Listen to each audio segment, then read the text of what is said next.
Thank you for joining us, and here are some of the stories we're filing at this hour. I am Frank Omalape. We'll begin now from the Federal Capital Territory, where the Central Bank of Nigeria says it disbursed about 68.13 billion to beneficiaries under its 100-400 policy on production and productivity since the commencement of the intervention. According to the bank, the CBN Governor Godwin Emefiele disclosed these in Lagos. He said, quote, under the 100-400 policy on production and productivity, the bank has released 9.98 billion naira for 5 projects, bringing the cumulative disbursement under the intervention to 68.13 billion naira for 48 projects, comprising 28 or 26 in manufacturing, 17 in agriculture, 3 in healthcare, and 2 in the services sector. And, quote, according to the guidelines for the implementation of the initiative, the CBN fixed the maximum loan amount that a participant could get at 5 billion naira. The CBN stated in the guideline that the initiative would select 100 private sector companies with projects that have the potential to significantly increase domestic production and productivity, reduce import, increase non-oil export, and overall improvement in the foreign exchange generating capacity of the Nigerian economy. The Apex Bank said the initiative will be implemented in collaboration with relevant stakeholders with a focus on micro and macroeconomic impact in terms of contribution to GDP and export, sustainable job created, local content development, production output, and capacity utilization and integration into the global value chain. And now investigations have revealed that Nigerians spent about $378.7 million on foreign education between January and May 2022. The figure is contained in data obtained from the Central Bank of Nigeria, calculated based on the data provided on the amount spent on educational services under the sectoral utilization for transactions valid for foreign exchange in January 2022. The Apex Bank noted that a total of 60.2 million was spent on foreign education, while noting that 69.9 million was spent in February 2022. In March 2022, there was a significant increase, as the bank said 87.26 million US dollars was spent. In April, the figures dropped a little as a total of $78.62 million was recorded by the Apex Bank. The figure for May 2022 was stated as $82.7 million, making a total of $378.7 million spent so far in the year. Meanwhile, education in Nigeria, especially in the tertiary education sector, has been marred by industrial actions by tertiary institution-based unions such as the Academic Staff Union of a university, the Academic Staff Union of Polytechnics, and the Colleges of Education Academic Staff Union. Currently, academic activities in Nigerian universities and colleges of education are grounded on issues bordering on lecturers' welfare.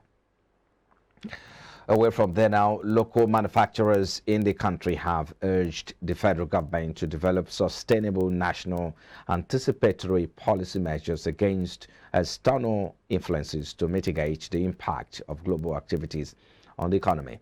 According to the Manufacturers Association of Nigeria, MAN, the prevailing local challenges were compounded by the lingering backlashes of the COVID-19 pandemic and the ongoing Russian-Ukrainian war. They noted that apart from the need for ardent management of the global peace, the series of global occurrences and the lessons learned demand that national government should begin to take drastic measures to manage these phenomena proactively going forward. The association's Director General Segun Ajayi Kadri, while speaking on the rising inflation in the country, said the nationwide fuel scarcity witnessed in June was largely responsible for the rise in inflation. According to him, the fuel scarcity necessitated further hikes in energy prices, particularly prices of diesel, aviation fuel, and petrol, which all had trickled down effect on the cost of food, manufactured product, other commodities, transportations, and accommodation nationwide. Most notably, the price of diesel has spiked by about 230% in the last 1 year. And now the Nigerian Electricity Regulatory Commission (NERC) and the National Orientation Agency (NOA) have signed an agreement to collaborate in the area of sensitization of Nigerians on the working of the power sector. NERC Chairman Sanusi Garba explained that the development had become important for consumers to know their rights and obligations in the sector. The memorandum of understanding, Garba said, was critical because the Commission was mandated by the power sector law to protect consumers in the electricity industry. In the same vein, the Director General of the NOA, Dr. Garba Abari, admitted that there is a huge trust gap in the sector that needs to be urgently bridged, adding that the issue of electricity has dominated national discourse despite the effort of the government has put in to address the problems. And away from there now, the Senate last week passed the Electricity Bill 2022 to allow states to generate and distribute power. The bill, when assented to by the President, would allow the federal government to license investors who intend to operate mini-grid within the state. Speaking on the import of the bill, Analyst Kaudi Ekundayo averred those regulatory gray areas in the bill must be addressed. That is my question. I will ask because it's important to tell us what role with NERC, NERC will play.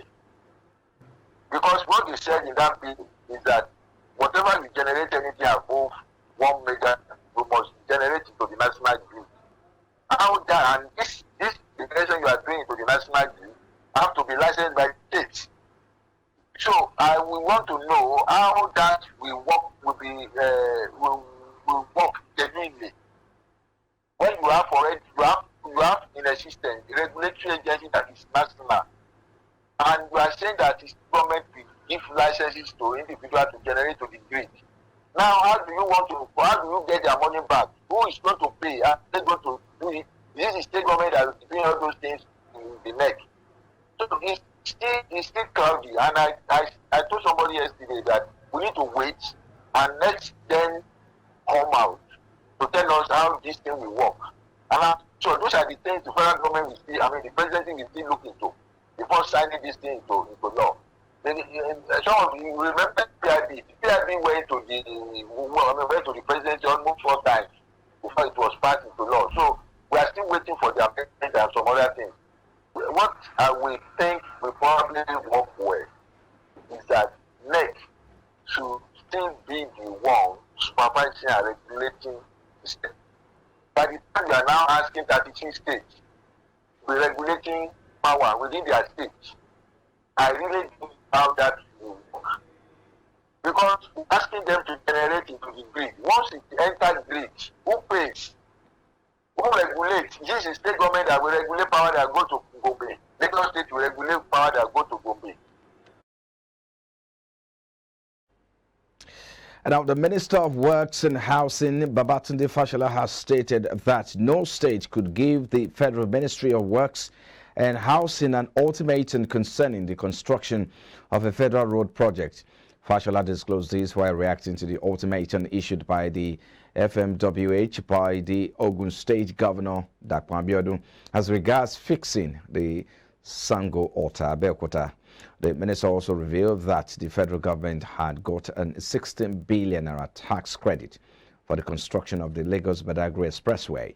Recall that the Ogun State Governor gave the federal government 2 weeks to fix the Sango Ota Abeokuta Road, adding that failure to do so would make his administration take over the reconstruction of the road.